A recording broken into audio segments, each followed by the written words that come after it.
주신 하나님 말씀은 출애굽기 20장 16절 한 절의 말씀입니다. 출애굽기 20장 16절 한 절의 말씀입니다. 제가 봉독하도록 하겠습니다. 하나님의 말씀을 들으십시오. 내 이웃에 대하여 거짓 증거하지 말지니라. 아멘. 한 번 더 제가 읽겠습니다. 내 이웃에 대하여 거짓 증거하지 말지니라. 아멘. 이것은 하나님의 말씀입니다. 내 이웃에 대하여 거짓 증거하지 말지니라는 제목으로 하나님의 말씀 선포하도록 하겠습니다.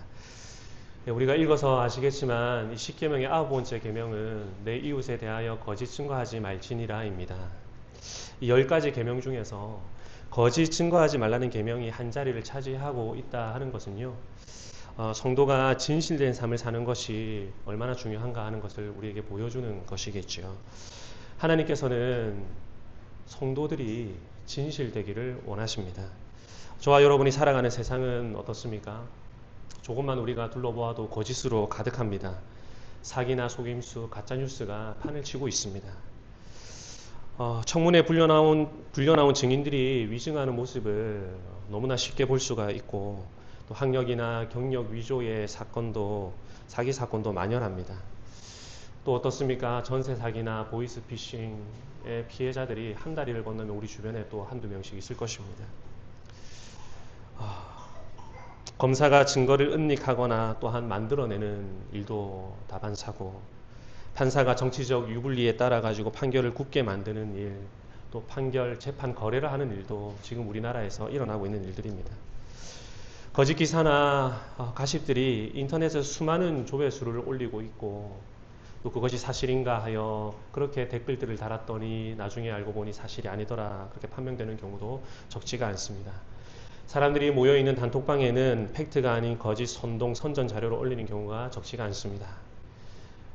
이처럼 우리 사회가 거짓으로 가득하다 하는 것은 부인하지 못할 사실인 것 같습니다. 이러한 현실 속에서 살아가는 저와 여러분을 향해서 우리 하나님께서는 오늘 이 아침에 언약 백성된 성도들 거짓 증거하지 말지니라, 이렇게 엄히 명하고 계십니다. 우리는 흔히 이 9계명을 보면서 내 이웃에 대하여 거짓 증거하지 말라는 이 계명을 거짓말하지 말라는 계명이구나 하고 쉽게 적용을 하는데요. 이것이 넓게 보면은 거짓말하지 말아야 한다, 진실되어야 한다는 것이 맞는 적용이기는 하지만 사실 9계명과 관련된 1차적인 적용은 아닙니다. 이 9계명은요, 1차적으로 법정이라는 현장에서 명령된 것이기 때문입니다. 9계명을 구체적으로 언급하고 있는 성경의 여러 본문들을 살펴보면요, 모두 이 재판의 상황을 염두에 두고 있습니다. 가령 예를 들면 출애굽기 23장 1절 이하에 보면은 너는 거짓된 풍설을 퍼뜨리지 말며 악인과 연합하여 위증하는 증인이 되지 말며, 이 재판을 염두에 두고 있는 것이죠. 다수를 따라 악을 행하지 말며 송사의 다수를 따라 부당한 증언을 하지 말고, 증언 역시 그렇습니다. 가난한 자의 송사라고 해서 편벽되이 두둔하지 말라. 민수기 35장 30절에도 보면은 사람을 죽인 자 곧 살인한 자는 증인들의 말을 따라서 죽일 것이나 한 증인의 증거만 따라서 죽이지 말 것이요. 여기도 증인이라는 말이 또 나오죠. 신명기 19장 15절 이하에도 보면은 사람의 모든 악에 관하여 또한 모든 죄에 관하여는 한 증인으로만 할 것이 아니요 두 증인의 입으로나 또는 세 증인의 입으로 그 사건을 확증할지며, 만일 위증하는 자가 있어 어떤 사람이 악을 행하였다 말하면 그 논쟁하는 쌍방이 같이 하나님 앞에 나아가 그 당시에 제사장과 재판장 앞에 설 것이요, 재판장은 자세히 조사하여 그 증인이 거짓 증거하여 그 형제를 거짓으로 모함한 것이 판명되면 그가 그의 형제에게 행하려고 꾀한 그대로 그에게 행하여 너희 중에서 악을 제하라 그랬습니다. 그러니까 방금 읽었던 이런 말씀들을 보면은 증인, 증언, 송사, 재판장, 위증, 이런 말들이 계속해서 나오죠. 이것은 이 재판이라는 상황을 염두에 두고 있는 표현입니다. 따라서 내 이웃에 대하여 거짓 증거하지 말라는 이 9계명은 1차적으로 재판의 현장에서, 법정에서 지켜져야 할 계명인 것이죠. 저와 여러분이 송사에 휘말려가지고 재판을 받거나 혹은 재판정의 증인으로 출석해서 증언을 해야 할 일은 사실 크게는 없을 것입니다. 하지만 그럴 상황이 생길 경우에 신자들은 결코 이웃에 대해서 거짓 증언을 해서는 안 된다. 그렇게 엄히 말씀하고 계십니다. 왜냐하면은 이 증인의 말 한마디로 죄 없는 사람을 죄 있다고 판결할 수도 있고요. 한 사람의 명예를 실추하고 인격을 파괴할 수도 있습니다. 때로는 크나큰 경제적인 타격을 입힐 수도 있고 또 심지어 생명을 앗아가는 일도 생길 수 있기 때문입니다. 그러니까 추측성으로 말을 한다거나 상상을 동원해서 증언을 한다거나 또 일의 전부를 살펴서 말하지 않고 일부만 말해서 왜곡될 여지를 두는 것도 조심해야 하는 것이겠죠. 여러분, 고대 근동 사회에서는요, 범죄로 고소당한 사람들은 거의 보호를 받지 못했습니다. 지금이야 뭐 무죄 추정의 원칙이라도 있어서 유죄로 판명되기 전에는 무죄로 간주하고서 재판을 진행을 하지만 고대에는 반대였습니다. 무죄로 증명되기 전까지는 유죄로 간주하고 재판하는 경우가 많았습니다. 증거 제시를 위한 기준도 마련되어 있지 않았기 때문에 가끔 피고인은 변호를 준비할 기회조차 얻지 못하고 선고를 받기도 했습니다. 더군다나 한 명의 목격자에 의해서 누군가를 유죄로 선고하는 경우도 있었죠. 여러분, 지금은요, 뭐 지문이라든지 혈흔이라든지 DNA라든지 이런 법의학적인 증거를 가지고 재판을 합니다. 또 무슨 문서라든지 CCTV라든지 또 뭐 주고받은 문자라든지 카톡이라든지 통화 내역들을 다 면밀히 조사해 가지고 그것들 증거 삼아서 판결을 하지만 이전 시대의 거의 모든 재판은 사람의 증언으로 이루어졌습니다. 그래서 진실된 증언을 하느냐 아니면 거짓된 증언을 하느냐에 따라서 이웃의 재산, 이웃의 명예, 이웃의 생명이 좌지우지될 수가 있었던 것이죠. 말하자면은 이 9계명 준수 여부에 따라서 6계명, 7계명, 8계명을 지킬 수도 어길 수도 있는 상황이 생겼던 것입니다. 그러니까 이 언약 백성에게 있어서 6계명, 7계명, 8계명 지키는 것도 중요한데 이것을 잘 지킬 수 있도록 근간이 될 만한 거짓 증거, 이 9계명에 관한 것도 얼마나 중요한지 모르겠습니다. 자, 그렇다면은 이 9계명이 이 재판이라는 법정이라는 특정한 정황에서 적용돼야 된다는 것은 알겠는데 이 9계명이 재판과 관련되어 있으니까 재판에만 적용을 해야 되겠습니까?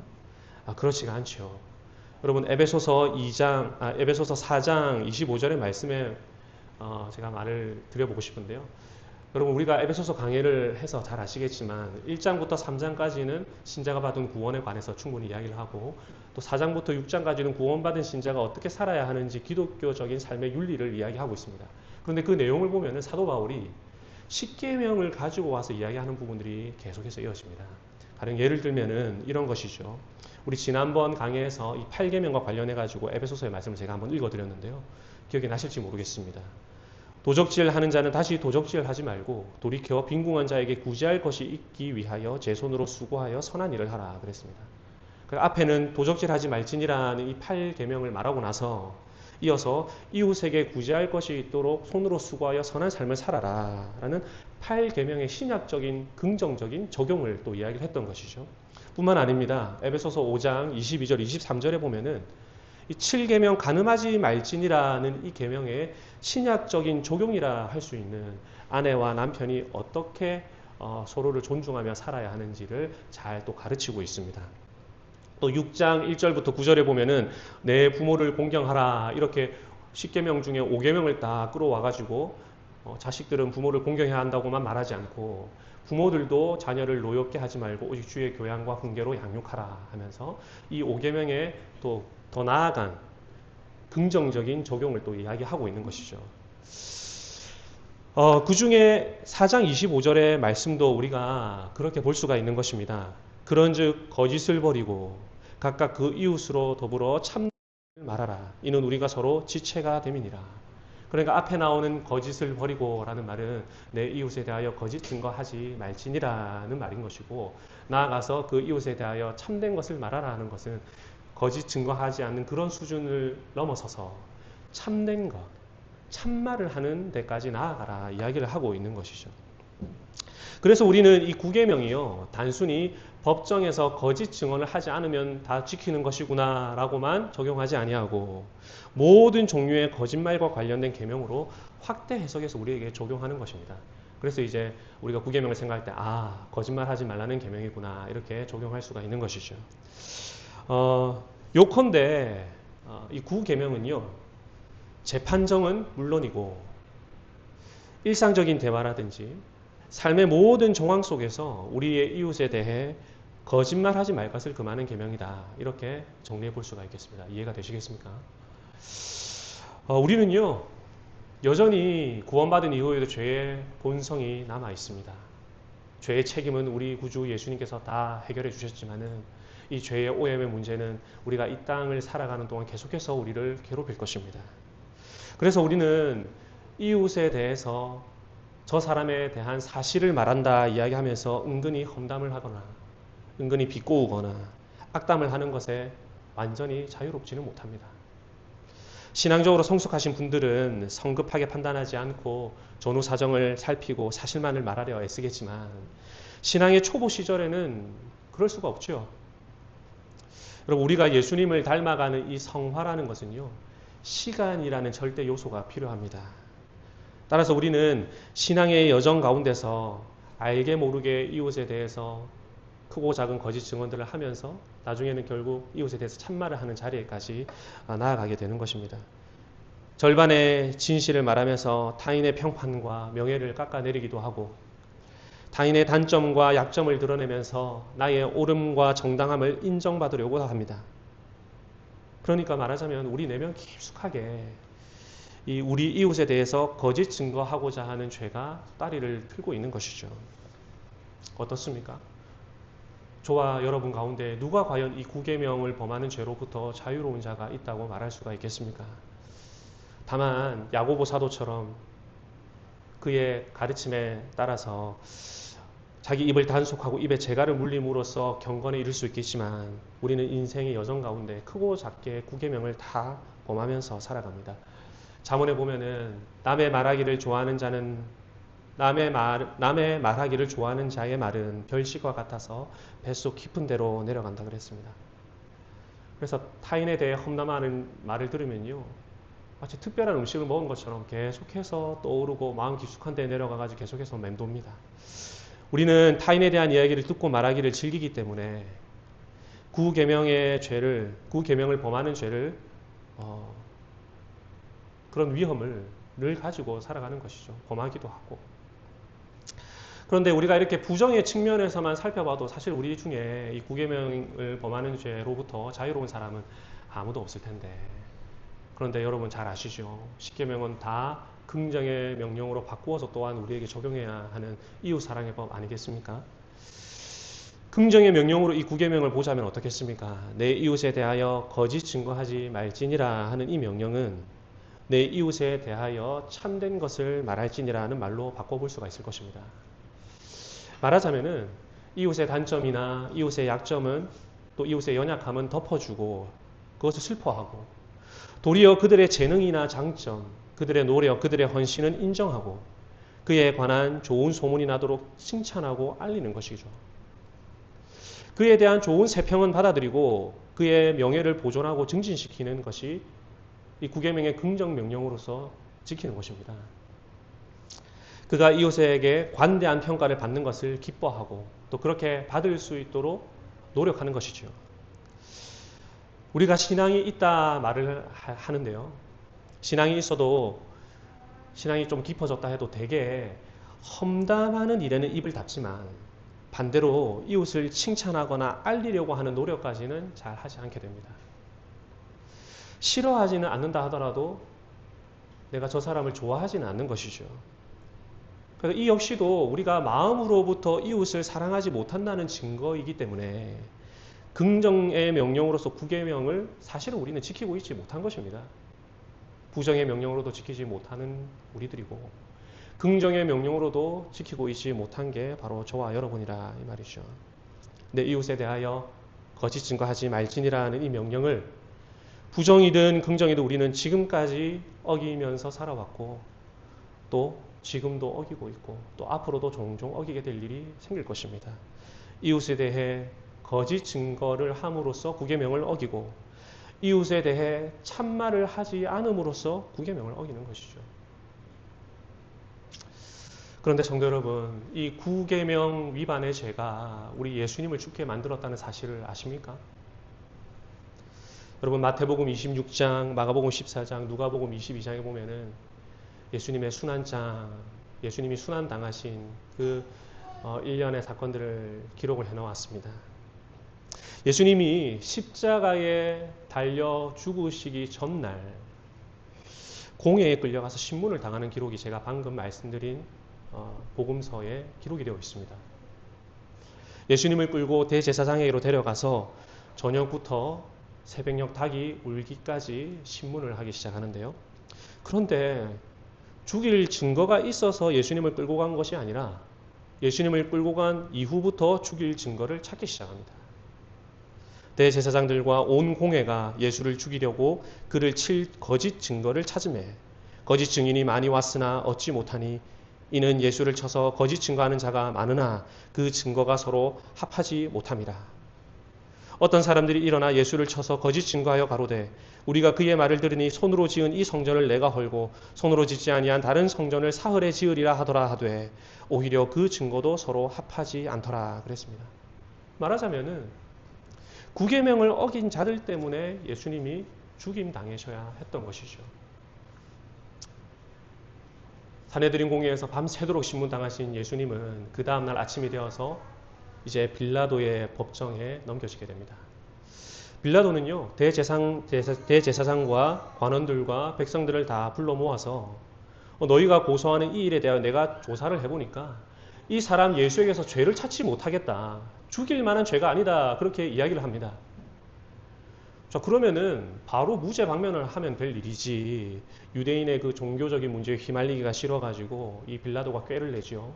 예수님이 갈릴리 사람이라는 사실을 확인하고서 그 당시 갈릴리 분봉왕으로 있던 헤롯에게 보내어버립니다. 네가 좀 처리해라 이러면서.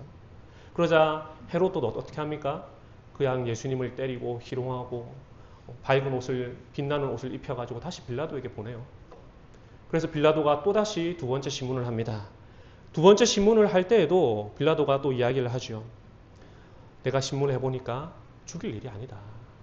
그렇게 다시 이야기를 합니다. 그럼에도 이 유대인들이 소리를 지르면서 저를 십자가에 못 박게 하소서, 저를 십자가에 못 박게 하소서 하자 세 번째 빌라도가 말하기를 이 사람이 도대체 무슨 악한 일을 하였느냐. 나는 그를 죽일 죄를 찾지 못하였나니 그냥 좀 때려서 놓아주겠다. 그렇게 말을 합니다.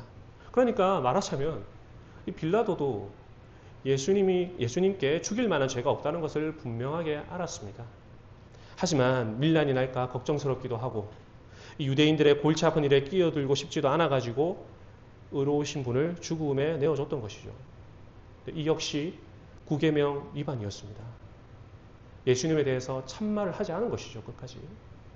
말하자면은 이 사내들인 공의회 회원들이나 거기 있었던 수많은 거짓 증인들이나 또 빌라도의 법정에 있었던 빌라도나 또 수많은 유대 군중들이나 헤롯이나 할 것 없이 다 구계명을 위반하는 죄를 지었다 이 말이죠. 말하자면은 구계명의 죄 때문에 예수님이 십자가에 못 박혀 돌아가셔야 했던 것입니다. 예수님이 이들에게 잘못된 신문을 당하실 때에 시편의 이 말씀을 기억하셨다 생각하면 틀림이 없을 텐데요. 시편 27편 12절의 말씀에 내 생명을 내 대적의 뜻에 맡기지 마소서. 위증자와 악을 토하는 자가 일어나 나를 치려 함이니이다. 시편 35편 11절 불의한 증인들이 일어나서 내가 알지 못하는 일로 내게 질문하며 내게 선을 악으로 갚아 나의 영혼을 외롭게 하나이다. 모든 시편이 우리 예수님에 관한 것이다. 우리 주님이 직접 말씀해 주셨는데요. 아무 말씀 안 하시고 그 부당한 신문을 당하실 때 우리 주님이 속으로 이 시편의 말씀 되뇌이셨을 거라고 보면 틀림이 없을 것입니다. 구계명 위반의 죄가 벌어지는 그 현장에 우리 주님이 고통받고 계셨던 것이죠. 그러니까 우리가 알게 모르게 짓고 있는 이 구계명의 죄는요. 신문 중에 괴로워하고 계시던 주님을 괴롭게 만든 그 죄이고 또한 그분을 십자가에 못 박아 죽게 만든 죄라 그 말입니다. 타인을 험담하고 이웃의 평판을 깎아내리고 이웃의 장점은 감추고 그들에 대해서는 참말을 하지 않는 바로 그 죄 때문에 우리 구주 예수님이 죽으셔야 했다 그 말입니다. 우리가 저지르는 구계명의 죄가 주님을 죽인 거예요.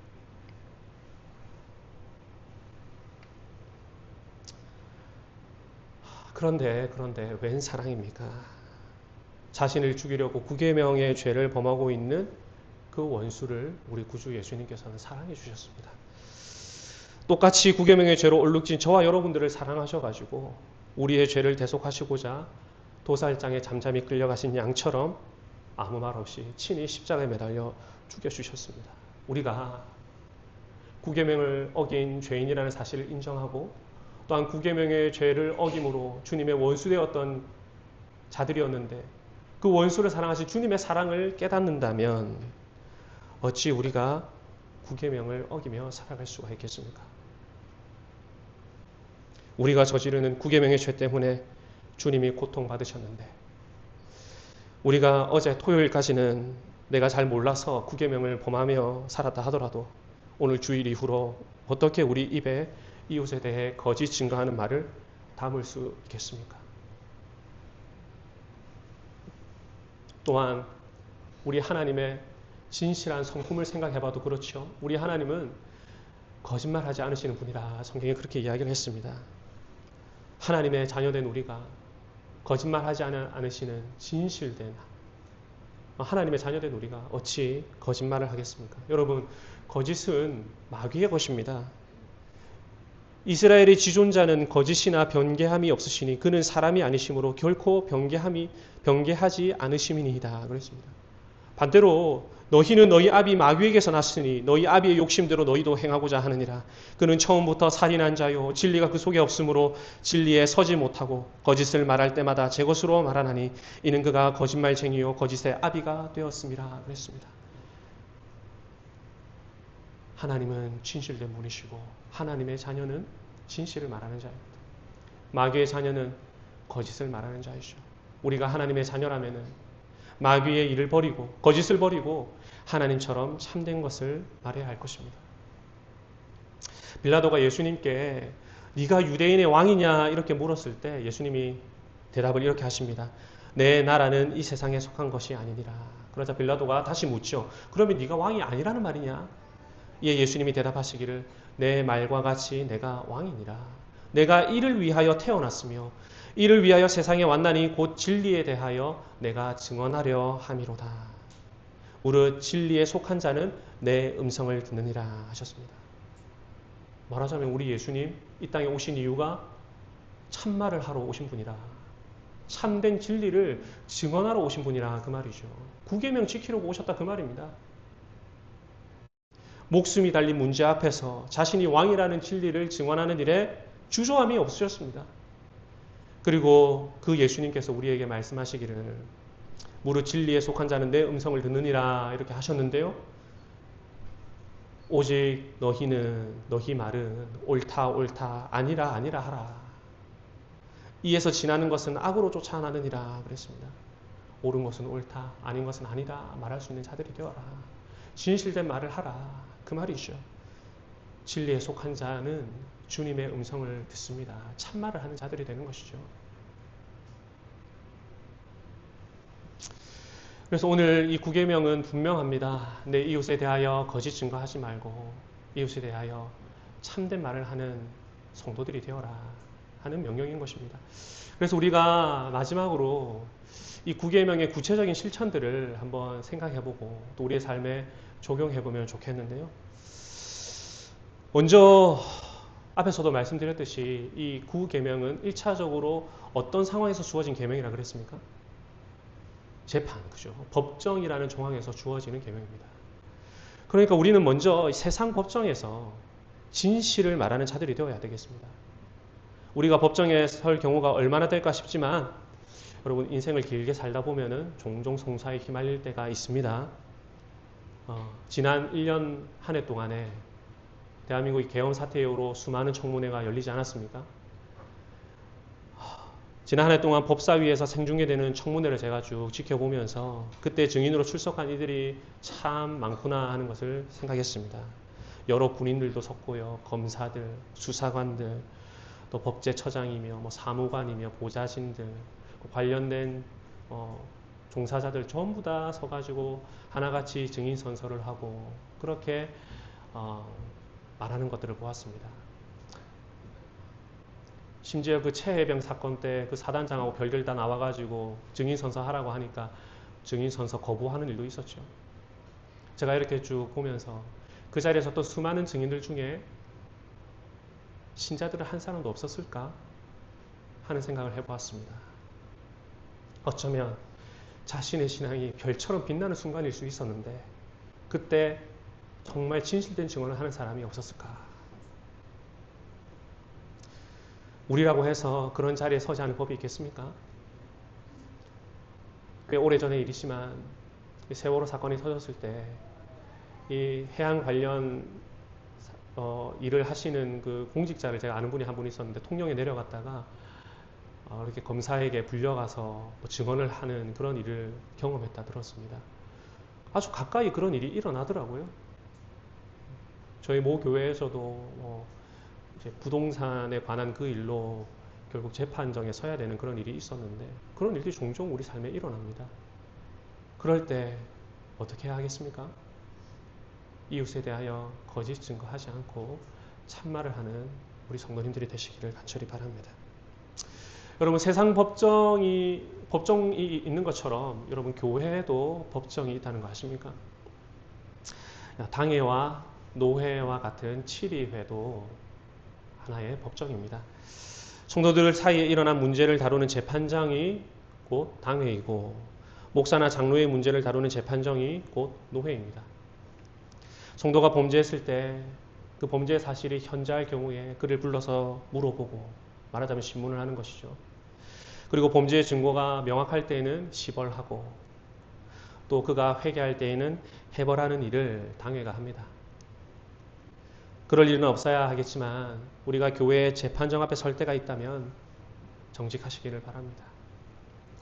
아나니아와 삽비라가 교회 앞에 서서 거짓을 고하고 성령을 속였을 때에 하나님이 그들의 생명을 취해 가셨습니다. 이것은 매우 상징적인 사건으로서 교회에 일원된 신자의 증언을 하나님이 얼마나 중요하게 생각하시는가를 우리에게 보여주는 것입니다. 또 한 가지 오늘날 특별히 중요하게 생각해야 할 것은 무엇이냐 하면은 명예훼손입니다.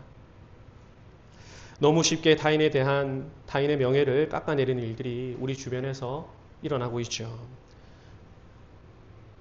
정치인들을 희화화하거나 조롱하는 일들, 또 가까운 이웃의 평판을 깎아내리는 일들, 이런 일들 우리가 하지 말아야 할 것입니다. 함부로 어떤 특정인을 종북좌파다, 극우다, 일찍이다, 이찍이다,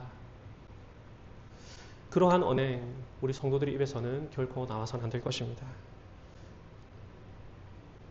최근에 우리 고신교단에서 있었던 일이죠. 설교단에서 어떤 한 정치인에 대해서 엄청 험한 언사를 쏟아내면서 구계명 위반의 죄가 버젓이 행해지고 있는 그 현실을 많은 목회자들이 안타까워하면서 문제를 제기했습니다. 총회에서 이 문제에 대해서 입장을 밝혀달라. 그런데 지금 어떤 일이 일어나고 있는가 하면은 그 문제 제기한 사람들을 조리돌림하면서 비난하고 있는 시리즈 연재글이 지금 한 교단 내 언론사에서 연재되고 있습니다. 이러한 일에는 동참하지 않는 것은 물론이거니와 그것에 반대함으로써 우리가 구계명을 지켜야 할 것입니다. 또 어떻습니까? 여러분, 이웃에 대한 거짓 소문을 퍼뜨리지 않아야 하겠죠. 뒤에서 헐뜯거나 중상하거나 모략하는 일들은 다 구계명 위반에 해당됩니다. 이웃에 대한 소문을 듣고 쉽게 판단을 내려버리거나 또한 성급하게 같이 정죄하는 일에 동참해서도 안 될 것입니다. 나 자신이 직접 경험하고 확인한 바가 아니라면 다른 사람에 대한 판단은 조심하는 것이 바람직하겠습니다. 그리고 직접 경험했다고 하더라도 신중하게 판단하시기를 바랍니다. 하나님은 어떤 사람의 말을 들어보지도 않고 성급하게 정죄하거나 다른 사람이 성급히 정죄하는 데에도 성도들이 참여하지 않기를 바라십니다. 또 한 가지 더 말씀드리고 싶은 것은요, 여러분 이런 것이 있는가 모르시겠지만 자신의 명예를 보존하고 변호하고 지키는 것도 여러분 구계명을 지키는 것입니다. 여러분 사도행전 6장 8절에서 15절에 보면은요, 스데반이 이 재판정에 서게 되죠. 이제 돌 맞아 죽기 일보 직전입니다. 거짓 증인들이 자신을 모함하자 스데반이 어떻게 했는가 하면은 자신에 대해서 변호하면서 진실을 말함으로써 자기의 명예를 지킵니다. 그것이 이제 사도행전 7장부터 길게 나오는데요. 흔히 스데반의 구속사적인 설교다라고 말할 정도로 자기의 신앙의 도가 어디서부터 시작했고 내가 왜 이런 신앙을 가지고 있는지에 대해서 자신의 신앙을 다 이야기를 하죠. 거짓 증인들 앞에서 자신의 명예를 지키고 있는 것입니다. 또한 사도행전 25장 10절에 보면 사도 바울도 자신이 유대인들에게 불의를 행한 적이 없음에도 불구하고 모함받는 것에 대해 가지고 자신을 적극적으로 변호함으로 명예를 지킵니다. 그래서 웨스트민스터 대교리 문답에서도 9계명에 요구된 의무 중에 하나가 우리 이웃의 명예뿐 아니라 우리 자신의 명예를 보존하고 증진하는 것이다. 이렇게 해설을 하고 있어요. 그러니까 우리 9계명 나 자신에 대해 가지고도 정당한 변호를 하는 것도 우리 9계명을 지키는 것이라 할 수가 있겠습니다. 자, 우리가 무엇보다 이 9계명을 긍정적인 측면에서 지킬 수 있어야 하겠는데요. 이웃의 장점, 재능, 이웃의 노력과 헌신, 그들의 수고가 보인다 하면은 여러분 기꺼이 그것을 인정하고 높이고 세워주시고 칭찬해 주시기를 바랍니다. 그에 관한 좋은 소문이 나도록 성도와 교회에도 알리고 바깥에서도 칭찬하시기를 바랍니다. 또한 그에 대한 세상에 좋은 평가가 있다면은 그것도 다 받아들이고 이웃에게 관대한 평가를 또 그가 받을 수 있도록 여러 노력을 하시기를 바랍니다. 여러분, 제가 좋아하는 말 중에 불경건도 전염이 잘 되지만 경건도 전염이 잘 된다는 말이 있거든요. 무릇 더러운 말은 너희 입 밖에도 내지 말고 오직 덕을 세우는 데 소용되는 대로 선한 말을 하여 듣는 자들에게 은혜를 끼치게 하라 그랬습니다. 덕을 세우고 은혜를 끼치게 하는 말, 이웃에 대해서 선한 말을 하는 것처럼 좋은 것이 있겠습니까? 타인을 험담하는 일이 별식처럼 달콤하게 지금까지는 느껴졌다 하더라도 이제는 그 별식 좀 치워버리고 이웃에 대해 긍정적인 면을 보려고 하고 이웃의 장점을 높이려고 노력하시기를 바라는 그런 성도님들이 되시기를 간절히 소원합니다. 우리가 이 9계명과 관련해서 꼭 적용해야 할 실천이 있습니다. 그것은 다름 아니라 증인의 삶을 사는 것이죠. 예수님께서는 내가 세상에 온 것은 곧 진리에 대해 증언하려 함이로다 이렇게 말씀하셨습니다. 1차적으로 예수님의 삶이 증인의 삶이셨습니다. 그리고 제자들에게 말씀하시기를 오직 성령이 너희에게 임하시면 너희가 권능을 받고 예루살렘과 온 유대와 사마리아와 땅 끝까지 이르러 내 증인이 되리라 하셨죠. 예수님이 선한 증언을 하셨듯이 우리도 예수님의 증인되어 선한 증언을 해야 할 제자로 부름을 받은 것입니다. 이 소명은 1차적으로 먼저 사도에게 전해줬고요. 그리고 디모데와 같은 사도의 제자들에게 전해줬고요. 그리고 그 이후로 충성된 사람들에게 전해줬고 그리고 오늘 저와 여러분에게도 이어지는 소명입니다. 우리의 말과 행동으로 또한 교회의 한몸됨으로 진리를 지키고 전파하는 증인의 삶을 우리가 살아가야 할 것입니다. 세상 사람들 우리를 보거든요. 우리 예수님 뭐라고 하셨습니까? 너희가 서로 사랑하면 이로써 온 세상이 너희가 내 제자인 줄 알 것이다. 그것이 증인의 삶이거든요. 그러니까 우리가 진리를 듣고 진리를 따르고 순종하고 지키는 삶을 삶으로써도 증인의 삶을 사는 것이고 또 주님의 말씀처럼 한몸된 교회 서로 사랑하는 지체가 됨으로써도 증인의 삶을 사는 것이고 우리 주님처럼 들은 진리의 말씀을 똑같이 세상에 전하는 그 삶이야말로 우리가 9계명을 지켜내는 삶일 것입니다. 그리고 마지막으로 여러분 이 9계명은요 무엇보다도 예배 현장에서 적용되어야 할 것입니다. 이 9계명의 신약적 적용이 에베소서에서 뭐라고 말했는지 기억나십니까? 하나님과 사람 앞에서 참된 것을 말하는 것입니다. 하나님 앞에서 참된 것을 말하는 장소, 또 사람들 한가운데서 참된 것을 말하는 장소가 바로 예배 현장입니다. 그래서 디모데전서 6장 12절에 보면은요. 믿음의 선한 싸움을 싸우라. 영생을 취하라. 이를 위하여 내가 부르심을 받았고 많은 증인 앞에서 선한 증언을 하였도다. 만물을 살게 하신 하나님 앞과 본디오 빌라도를 향해서 선한 증언을 하신 그리스도 예수 앞에서 내가 너를 명하노니 우리 주 예수 그리스도께서 나타나실 때까지 흠도 없고 책망받을 것도 없이 이 명령을 지키라 그랬습니다. 디모데가 많은 증인들 앞에서 했던 선한 증언. 여러분, 이 증언은 이 히브리어로 호몰로기안이라고 하는데요. 이거 곧 신앙 고백을 뜻하는 것입니다. 증언이라는 말이 신앙 고백이라는 뜻이에요. 예수님께서도 하나님 앞과 본디오 빌라도 앞에서 호몰로기안을 하셨다. 말하자면 하나님과 사람 앞에서 증언하셨다. 신앙을 고백하셨다 그 말이죠. 그러니까 우리가 하나님과 사람 앞에서 나의 신앙을 고백하는 이 예배의 현장이야말로 우리가 구계명을 적극적으로 실천하는 자리입니다. 나는 예배자다. 나는 세상의 말이 아니라 하나님의 말씀의 통치를 받는 자다. 나는 교회의 성도다. 교회의 일원으로 산다. 나는 하나님 나라의 백성된 자라는 분명한 정체성이 있는 사람이다. 나는 하나님의 복을 받고 누리는 자다. 하는 이 호몰로기아니, 이 고백이 예배의 요소마다 담겨져 있습니다. 하나님 앞에서 믿음의 선한 증언이 예배로 드러나는 것이죠.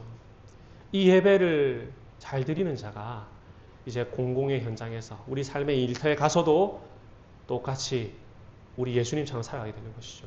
하나님 앞과 사람 앞에서 자기가 죽을 수도 있는 그 빌라도 앞에서 내가 바로 왕이다.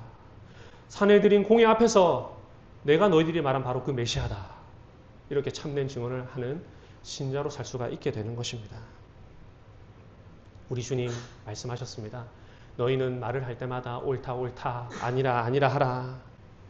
실신된 성도로 살라 말씀하셨죠. 또 우리 구주 예수님뿐 아니라 하나님께서도 내 이웃에 대하여 거짓 증거하지 말지니라 말씀하셨습니다. 진실된 성도가 되기를 우리 삼위 하나님께서 우리에게 바라고 요구하고 계시는 것입니다. 말씀을 맺겠습니다. 우리가 거짓으로 가득한 이 세상 가운데서 살아가고 있지만 우리는 하나님께서 구별하신 무리들이죠. 재판의 현장에서 또 삶의 현장에서 예배의 현장에서 진실된 성도로 살아가시기를 바랍니다. 이웃에 대한 악담, 비난, 정죄는 모두 버려버리고 도리어 그들의 재능이나 장점, 노력, 헌신을 인정하고 세워주는 선한 말들을 하는 여러분들이 되시기를 바랍니다. 나아가서 예배의 자리에서 또한 세상 가운데서 진리를 말하는 증인의 삶을 살아가는 모든 성도님들이 되시기를 성부와 성자와 성령의 이름으로 간절히 축원합니다. 아멘.